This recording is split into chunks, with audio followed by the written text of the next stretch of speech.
Bienvenue tout le monde sur la chaîne Question de Perspective et aujourd'hui on se penche sur mon analyse du jeu Foretell. Comme d'habitude, avant qu'on passe aux images, je vais vous parler un peu du jeu Foretell. Évidemment, encore une fois, disclaimer, j'ai bras cassé, donc les jeux que je joue ces temps-ci sont assez simples pour être capable de jouer à une main. Donc, si vos critères, c'est des jeux pas trop demandants, ben donnez des points supplémentaires à toutes les notes que je donne récemment parce que les jeux sont vraiment faits pour ça, sinon j'aurais même pas été capable de tourner une vidéo dessus. Donc, Foretell. Foretell, c'est un roguelike, deck building, RPG. Ben oui, j'en teste plein. J'aime ça, ce genre de jeu-là. Mais ça fait aussi que j'ai une bonne variété des jeux de ce genre-là que j'ai testé et que je connais. Je vais donc vous parler des grosses différences majeures tout de suite avec le jeu. La première, c'est que le jeu se joue plus comme une campagne de Arkham Horror qu'elle se joue un classique roguelike deck building. Ce que je veux dire par là, c'est quand vous rentrez dans un chapitre, déjà un chapitre qui est fermé, vous allez pouvoir ramasser certaines ressources. Ces ressources-là vont être utilisables pour plusieurs actions différentes, puis vous retrouvez pas vraiment à jouer vos cartes plus que vous jouez vos ressources, mais vous avez quand même des cartes et un deck. Donc c'est vraiment mélangeant au début, mais pas mélangeant dans un mauvais terme, juste que c'est complètement différent et donc vient vous apporter une nouvelle saveur. Un autre aspect positif aussi du jeu, c'est que chacun de ces chapitres-là narratifs, qui sont, oui, fermés dans le terme de ressources que vous récoltez, ou les cartes que vous avez utilisées, ou encore il y a un système de rest, etc. Mais quand vous changez de chapitre, vous allez influencer la narrative directement, donc on vous propose souvent plusieurs choix à prendre pour vos chapitres, et dépendant de lequel vous allez choisir, ça va venir changer le monde, puisque votre personnage principal se retrouve avec un artefact qui lui permet de savoir un peu le futur. Et donc, votre travail dans Foretell, c'est d'alterner le futur juste à temps que vous arrivez dans le meilleur chemin possible dans lequel vous et vos amis survivez. Donc, on va aller voir les images, vous allez pouvoir vous faire votre impression du jeu comme d'habitude, et à la fin, je vais donner ma note. Donc, bonne écoute. Et vous commencez la partie, puis ça vous apporte dans le premier scénario qui est le seul que je vais vous montrer, et avec la fin, j'aime pas ça trop spoiler les jeux, je veux juste vous montrer comment les mécaniques fonctionnent, et elles ne changeront pas d'ici la fin, tout simplement, donc c'est assez simple. Ici, c'est les 4 ressources dont je vous parlais qui sont visibles en bas de l'écran. Entre autres, le premier, c'est l'argent. Le deuxième, c'est la nourriture. Le troisième, c'est votre fame. Et le quatrième, c'est votre dread. Donc, bleu, c'est positif et le mauve est le négatif, mais les deux vont vous permettre d'avoir des actions qui sont souvent similaires, mais le bleu va vous apporter aucune conséquence négative, alors qu'utiliser trop souvent le mauve va faire que la garde va être plus contre vous. Alors, si vous avez tué des centaines de personnes sur votre chemin, ça se peut que vous soyez plus recherché qu'un simple voleur. Donc, l'histoire avance aussi de cette façon-là. Les cartes dorées sont les éléments de campagne que vous devez absolument réussir à rejoindre pour être capable de faire avancer l'histoire, alors que les autres cartes, ceux qui n'ont pas de contour doré, sont plutôt des cartes événementielles et qui vont retourner dans le paquet qui est juste en dessous de ma face. Puis ce paquet-là, dans le fond, c'est tous les encounters possibles. Vous allez pouvoir les regarder à n'importe quel moment dans le jeu pour savoir qu'est-ce qui vous reste à découvrir ou aussi qu'est-ce qui vous reste à rotate. Donc, si vous avez, mettons, chapitre 1.1 puis vous allez vers le chapitre 1.2, ça se peut que vous voulez ramasser certaines choses précises comme ils vont dans les sous-chapitres mais pas dans les chapitres complets. Donc, vouloir faire un marketplace de plus avant de vous en aller, mettons. Mais c'est pas nécessaire. Aussi, quand vous arrivez sur une carte, comme en ce moment, je suis sur la carte de monnaie, ben ça me dit comment l'argent interagit avec toutes ces cartes-là qui ne sont pas dans ma campagne directement. Donc, si je prends mon argent, ça me dit que si je dépense 1 argent au marché, ça va me donner 2 de nourriture, puis ça va faire avancer l'allocation. Donc, on va changer l'allocation de marché pour une nouvelle. Mais si je donne 2 d'argent à ce marchand-là, qui est différent, lui aussi me donne 2 pommes et fait marcher la situation. Évidemment, ici, comme les deux me donnent la même chose, c'est plus rentable d'aller avec le marché parce que ça coûte moins cher. Quand vous découvrez une nouvelle ressource, ça va vous dire est-ce qu'il y a quelque chose de spécial dessus. S'il n'y a rien de spécial sur la carte après que l'œil s'est activé, elle va être possible d'interagir avec comme toutes les autres cartes, mais si toutefois vous avez eu un signe d'épée qui aurait apparu, ça veut dire que vous avez un encounter obligatoire. Après ça, maintenant, du côté gauche, ces cartes-là sont les cartes de deck building, c'est les cartes qui permettent à vos héros de faire des habilités spéciales. Chaque carte a des effets différents et évidemment, chaque carte va aussi venir vous dire qu'est-ce qu'ils font si vous les prenez directement sur le board. Donc, entre autres, ici, c'est Eavesdrop, ça permet d'écouter des conversations. Et ça me dit que si je m'en vais écouter le marchand, je peux avoir un effet spécial, une interaction spéciale qui me donnerait la carte Nasty Little Secret. Et donc, je décide d'aller avec ça. Quand on va sur la location, ça nous dit aussi quelle carte fonctionne, autant que si tu vas sur une carte, ça l'illumine quelle location fonctionne. Ici, au lieu des petits pas, vous voyez que c'est un château avec une roue.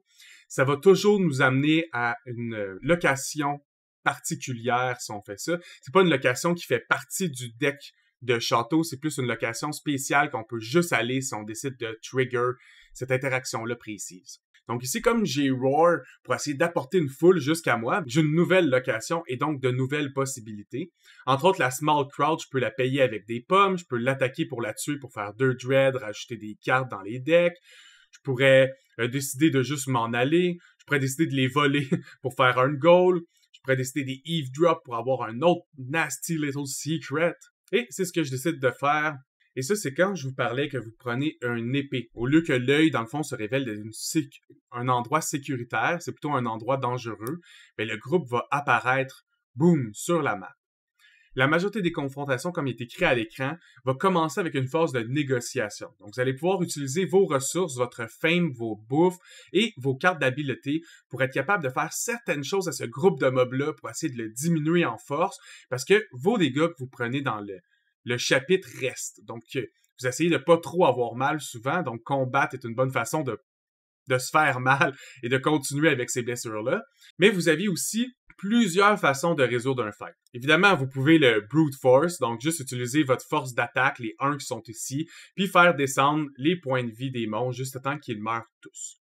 Vous pouvez utiliser vos cartes. Certaines cartes vont faire des one-shot kills, certaines cartes vont venir stun et donc enlever la capacité des cartes ennemies de vous attaquer au prochain tour. Et la valeur qui est à côté ici, ça s'appelle le moral des troupes. Donc on voit un chiffre en haut en blanc ici qui est dans une petite bannière noire. Donc ici c'est 3, 2 et 1. Et ça nous donne un total ici de 3 en moyenne, ce qui veut dire que ce groupe armé-là va s'enfuir s'ils perdent 3 de morale. Et ces valeurs-là sont ceux dans les bannières. Donc si on tue d'un coup, où on convainc le leader de partir, le groupe n'aura plus assez de morale pour être capable de faire la confrontation. Donc, vous n'avez pas toujours obligé de tuer tout le monde. Vous pouvez essayer de spécialiser votre encounter pour juste avoir à dealer avec les cartes qui vont faire que assez de morale va être perdue pour que vous gagniez le combat. Évidemment, chaque personne qui s'enfuit du combat va vous donner un avantage. C'est fait pour ça. C'est une meilleure façon de terminer le fight que juste se taper sur la gueule. Quand vous arrivez sur une carte d'habilité, comme ici, Nimble Hand, ça me dirait que utiliser Nimble Hand me permettrait de voler la personne devant moi, mais aussi d'augmenter mon attaque de 1 pour le round. Ici, Peppery Diversion, ça vient stunner et lui s'enfuit, c'est ce que ça vient nous avertir. L'épée ici nous dit le nombre de dégâts que ça fait, donc 3 dégâts, 2 dégâts ou 1 dégât. Donc ici, je décide d'y aller avec Peppery Diversion, qui a stun les 2 premiers ennemis, mais qui fait s'enfuir le 3e. Comme le 3e s'enfuit, ça va faire descendre le moral à 2. Donc maintenant, je n'ai qu'à tuer le rat pour faire partir le capitaine, ou je peux aussi encore vaincre le capitaine pour faire partir le rat. Rien ne m'empêche de faire l'un ou l'autre. À chaque tour d'attaque, ça va le faire automatiquement. Dans le fond, ça attaque toujours la créature qui est directement en face de lui. Puis une fois que toutes les créatures se sont attaquées l'un et l'autre, vous allez pouvoir jouer une nouvelle carte de votre deck. À chaque fois qu'une carte d'attaque est jouée, ça va commencer automatiquement le round de combat. Mais si vous jouez des cartes qui ne font pas de dégâts ou qui ne vont pas faire un effet directement négatif à votre adversaire, comme entre autres voler en pickpocket, mais ça permet de jouer plus qu'une carte. Dans le fond, vous pouvez juste jouer une carte de confrontation, mais vous pouvez jouer le nombre de cartes que vous voulez si elle n'active pas un effet dans la confrontation. Quand les créatures s'enfuient, ça vous donne 1 fame par créature qui s'enfuit, et par la suite, vous allez pouvoir interagir avec la location comme n'importe quelle autre location du même nom. Les petits toggles en ce moment sont en train de nous expliquer que les cartes d'habileté des héros ne vont pas se refresh lorsque vous les avez tous utilisées dans ce jeu-là. Dans le fond, lorsque vous avez plus assez de cartes d'habilité, vous allez pouvoir aller rest à votre campfire qui est sur le côté à droite. Toutefois, rest la première fois vous coûte rien. Dès que vous allez dormir plus d'une fois, vous avez des conséquences négatives sur votre aventure, donc c'est important d'utiliser vos cartes d'habilité avec soin, puis vraiment les utiliser quand c'est très nécessaire de les utiliser. Une de mes locations que j'ai rencontrées, c'est un criminel. Donc évidemment, je peux utiliser le Nasty Little Secret pour avoir beaucoup de choses. 2 de gold et 2 de dread directement en l'utilisant. C'est là que des fois, aller chercher des cartes qui sont utilisables seulement dans des scénarios précis, c'est très rentable. Oui, c'est plus difficile de les activer, mais souvent les récompenses sont vraiment meilleures. Vous n'allez même pas avoir de négatif. Souvent, vous allez juste utiliser votre carte pour plein de positifs. Il me donne le 2 de gold nécessaire, le 2 de dread, et change de location pour une nouvelle location qui semble être, la Noisy Tavern. Donc, je décide de dépenser 2 de gold dans la taverne pour pouvoir acheter 4 de bouffe, ce qui m'apporte assez de nourriture pour continuer ma quest principale, parce que la première quest principale était de ramasser de la nourriture pour l'homme au beggar du contour doré. Je paye les 5 et ça l'active la quest. Donc, une fois que vous activez une quest, des fois, ça va automatiquement finir votre chapitre. Des fois, ça va vous apporter à un autre élément que vous devez terminer. Entre autres, lui, il nous donne une map pour pouvoir continuer notre exploration. Donc, merci l'ami et bonne journée. Donc, la carte d'avancement de quest, c'était la map. Quand on va dessus, ça nous dit que pour réussir à utiliser cette carte-là, on doit aller dans un marketplace. C'est là que je vous disais, tu sais, quand on parle de rotation de location, donc je sais que les marketplaces existent parce qu'on est déjà allé dans un dans ce chapitre-là. Donc, je sais qu'il se trouve dans ce paquet-là. Mais si je n'avais pas vu de marketplace, il aurait fallu que je regarde parce que ça se peut que le marketplace, ça soit juste possible d'y aller si j'utilise une habilité spéciale à une location spéciale, puis c'est comme ça que vous pouvez faire la distinction. Donc là, mon objectif de quest numéro 2, c'est de réussir à faire avancer les locations jusqu'à ce qu'un marketplace apparaisse. Il y a aussi un marketplace derrière cet encounter-là, donc rien m'empêche de le faire. Ici, à place de combattre cette location-là, j'ai décidé d'utiliser mon Nimble Hand pour aller voler un peu de monde dans la ruelle. Et comme j'ai décidé de faire ça, ça va augmenter mon dread. Puis comme je vous disais, quand vous augmentez trop votre dread, ici, ça le dit aussi, ça va donner plus 2 cartes en observation. Les cartes d'observation, c'est des gardes supplémentaires qui peuvent venir se mettre au patrol parce que vous êtes rendu trop notoire pour laisser pour compte tout seul. Donc, enfin, le marketplace se libère. Celui-ci n'a pas d'encounter, donc je peux juste prendre la map et je vais le porter dessus pour faire avancer la quest. Donc là, ça me demande d'aller rest. Je vais pouvoir vous montrer à quoi ça ressemble le menu du rest. Donc, il suffit de cliquer ici à droite. Le rest normal nous permet d'aller chercher 3 cartes de skill par aventurier que vous avez dans votre équipe. Mais à partir du reste, ça vous demande de payer en nourriture ou de payer de d'autres façons, d'avoir des conséquences à votre sommeil. Si vous dormez trop de fois, vous avez perdu. La nourriture aussi sert dans le jeu à redonner des points de vie à vos personnages. Si jamais ils sont trop low en HP, vous pouvez sacrifier de vos rations de nourriture pour redonner en 1 de bouffe donne 1 HP. Quand vous avez complété une région, ça vous le dit, vous avez le droit de quitter tout de suite, mais vous avez aussi le droit de continuer à ramasser des choses, comme je vous disais tantôt, si jamais vous savez que dans le chapitre 1.2, vous allez avoir besoin d'un peu plus de bouffe pour commencer. Rien ne vous empêche d'aller en chercher. Quand si vous êtes prêt, vous appuyez sur le pouce et ça vous apporte à la partie 2 du même chapitre. Donc là, on reste encore dans le même chapitre, c'est important de comprendre, on est encore dans le même carré narratif, c'est juste qu'on est dans la partie comme point 2. Évidemment, encore une fois, ça va vous expliquer c'est quoi la narrative et comment avancer dedans. Il n'y a rien de nouveau à cette partie-là. Souvent, les chapitres sont dans la même idéologie. Vous suivez vraiment la même story. Si votre story, c'est aller libérer un friend, mais tout ce que vous allez faire, c'est essayer de le trouver. Après ça, essayer de se rendre à sa prison pour essayer de le sortir de là. Si vous voulez vaincre quelqu'un, ben, ça va être de mettre du monde de votre bord, d'avoir des bonnes armes, puis après ça, aller l'attaquer. C'est souvent le même concept. Ça se passe souvent en 2 ou 3 mini-scénarios, un gros chapitre. Donc, dès que vous finissez le tutoriel, vous avez la harpe du temps, qui est l'instrument que je vous parlais, qui permet de voir les futurs négatifs. Et donc, ça vous ouvre ce menu de location-là, qui est complètement différent entre les chapitres. Et les indications en haut aussi, ça vous dit que dans 2 tours complets, donc si je clique sur 2 chapitres au complet et je les fais, bien, il va y avoir une grosse catastrophe à celle-là. Donc, je dois la faire avant que les problèmes soient là, ou je dois régler le problème avant le compteur arrive à 0. C'est pas nécessairement que je vais devoir cliquer dessus ou le régler, mais comme je sais que dans 3 tours, il va y avoir la militia qui va avoir Onslaught, puis je le sais qu'un de mes amis va être exécuté dans 2 tours, donc je dois prendre les actions dans la map qui va me permettre de pouvoir aller soit sauver mon ami à temps, puis d'essayer aussi d'empêcher la révolution ou d'être du bon côté de la révolution, puis la révolution gagne plutôt de se faire complètement détruire. Donc si j'ai le choix, comme j'ai terminé la relique, qui est le premier chapitre, d'aller voir le prisonnier, ou encore d'aller de Strike Leader, ou encore une fois, je pourrais aller voir un autre personnage pour essayer de l'influencer d'une telle façon. Ces choix-là vont venir directement influencer les cartes rouges, puis vous devez essayer de les régler avant que ça soit fini. Donc, vous avez un choix narratif à faire, vous avez des choix dans les chapitres à faire. Concrètement, le jeu est beaucoup sur le Doom. Vous avez souvent l'impression dans vos chapitres que c'est tough, c'est pas fait pour être ultra facile. Moi, j'aime ça, ce genre de jeu-là, ça fait changement.